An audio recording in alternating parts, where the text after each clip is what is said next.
Ha? Ayan guys. Dito tayo sa ano, San Juan. At tayo nagpipiknik.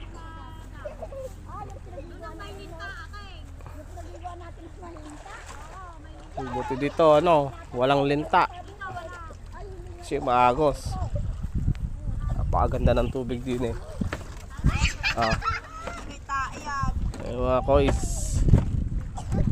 Ang view dito, tubig oh. Ganyan.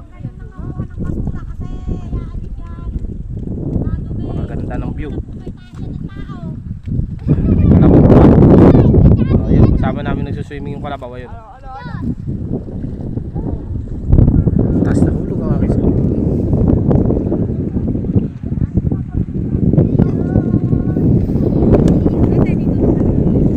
Oh, may motor pa oh.